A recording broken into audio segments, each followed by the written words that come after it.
I have a story of what could be. I have a story of what could be. Come, look and listen. I have a story of what could be. Come and learn with me. Are you excited? Me too. What can you see on the screen? That's right. You can see a princess and swans. The story is entitled Genevieve and the Swans, adapted from a story by Hans Christian Andersen. Long time ago, in the kingdom of Odense in Denmark, lived a king with 12 children, 11 sons, and a very beautiful daughter named Genevieve. The queen mother had died giving birth to her daughter. The king loved and pampered the 12 children. The 11 princes wore golden crowns and carried swords at their sides. They wrote on golden tablets with diamonds, pencils, and recited their lessons by heart. Their only sister Genevieve sat on a chair of solid glass and looked at a picture book that had cost half of the kingdom. The brothers loved their sister very much. They played together and took good care of her wherever they went. One day, the king married a wicked queen, Helga. She didn't like the children. She was jealous of them. She wanted to get rid of the children from the day she arrived. During her first week in the palace, she never gave the children enough food to eat. She did not allow them to play in the garden. She gave them sand in a teacup and told them to make believe it was something nice. Soon after Helga sent Genevieve to live with some peasants in the country, she didn't like to see the beauty of the princess. It did not take long before she had poisoned the king's mind and that he no longer cared for his 11 sons. Queen Helga was happy, but she was not contented.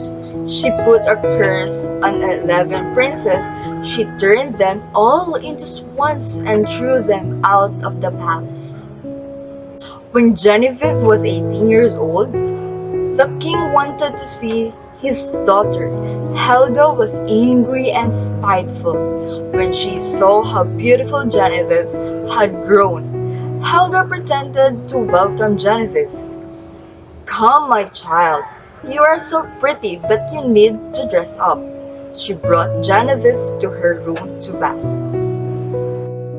As they got in, the queen pushed her and shouted, "You crazy fool! Do you think I will let your father see how beautiful you are?" She rubbed Genevieve's skin with a walnut juice until it struck and streamed.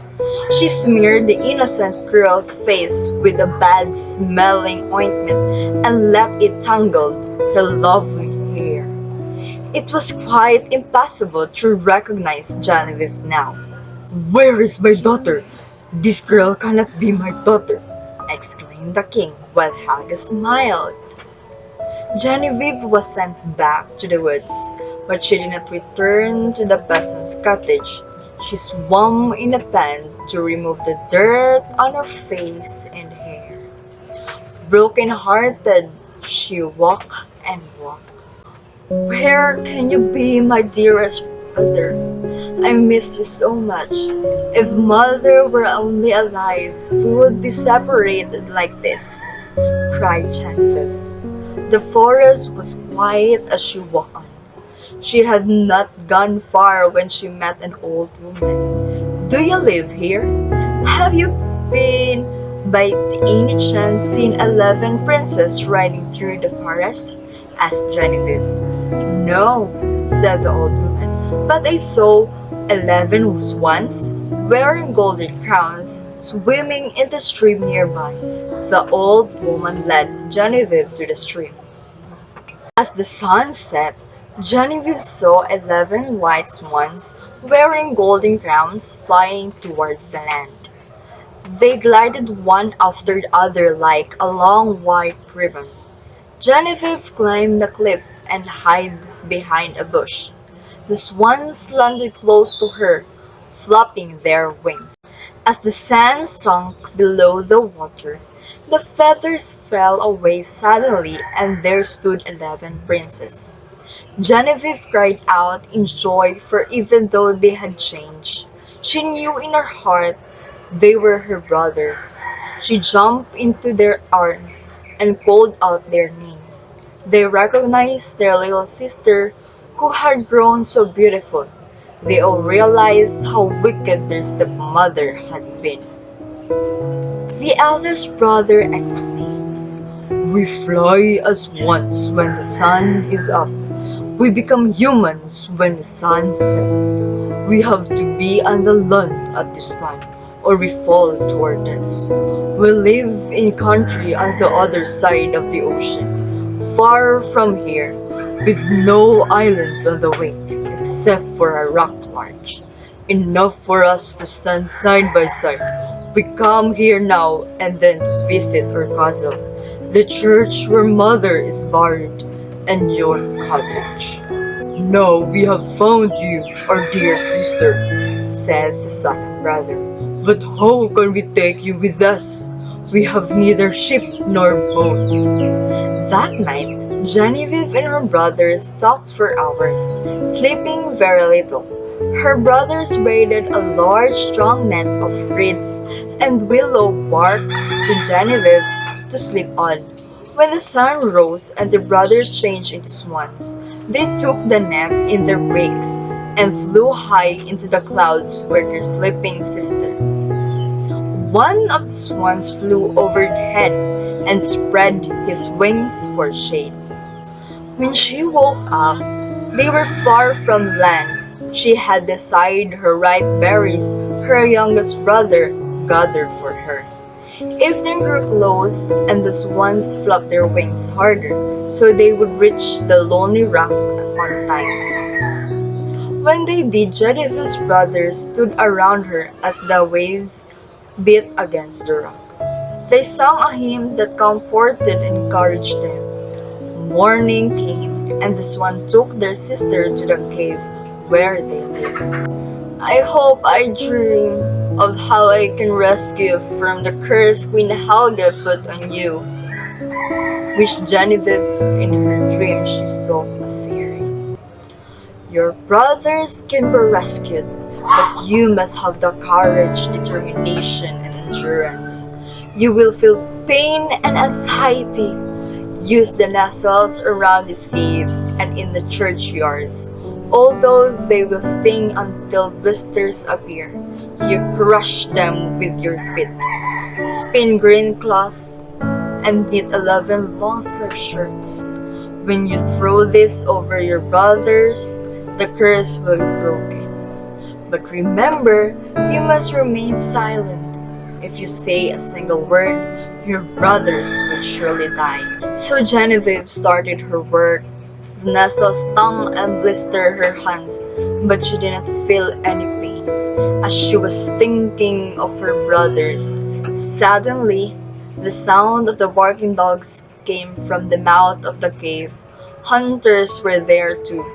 Then the most handsome of the hunters, King William, came in and was smitten by Genevieve's beauty.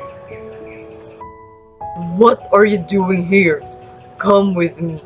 If you are sweet as you are beautiful, I will have you dressed in silk and velvet and have a golden crown on your head. You shall live in my royal palace."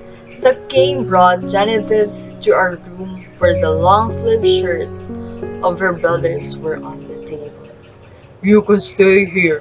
I don't know why you don't like to talk to me, but I know you will be happy to do the things you used to do in the cave," he said, holding her hand. "He is so good to me. He always wants me to be happy. How I love him," thought Genevieve as she began to spin and knit. She had fallen in love with him. If only she could confide in him. But she did not dare to fear that her brothers would die. The king's adviser, unfortunately, did not stop telling lies about Genevieve until King William slowly believed that Genevieve was witch. "The people must judge her," the king cried. "She shall burn at the stake," the people shouted. When Genevieve learned of the people's decision, she worked even harder to finish the 11th shirt. Her fingers were aching, but she kept on working. At dawn, less than an hour before sunrise, Genevieve's brothers stood at the gates of the palace and demanded to talk to the king. They begged until the king himself came out, but it was too late. The sun rose and the brothers were already flying over the palace. Townspeople streamed through the gates to witness the burning of the witch. Genevieve arrived on a horse-drawn cart.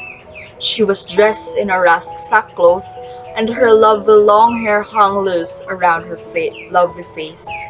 Her lips moved gently as her fingers continued to knit the green shirt.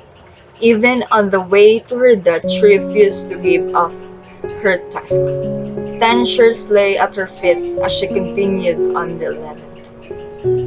Soon, Genevieve saw 11 swans flying towards her. They surrounded her as if to protect her. She quickly threw the 11 shirts over the swans. Suddenly, in their places stood 11 princes. "Now I can speak," Genevieve cried. "I am innocent." King William ran to Genevieve, but he was too late. She sunk lifeless into the arms of her brothers. Fear, worry, and pain had taken over strength. The oldest brother told the king that all had happened. The king was sad. "I'm sorry, my love. I cannot forgive myself. I shouldn't have listened to my advice," he cried as he cradled Genevieve in his arms. King William went to a bush and picked a white rose and laid it on Genevieve's heart. All of a sudden, she awoke and embraced the king. Her heart was filled with peace and happiness. King William apologized to Genevieve and promised her a grand wedding. All the 11 brothers stayed in the palace. Genevieve and the King William lived long because they were warm-hearted and well-liked by all the subjects. So that's the end of her story. Do you like the story? That's amazing!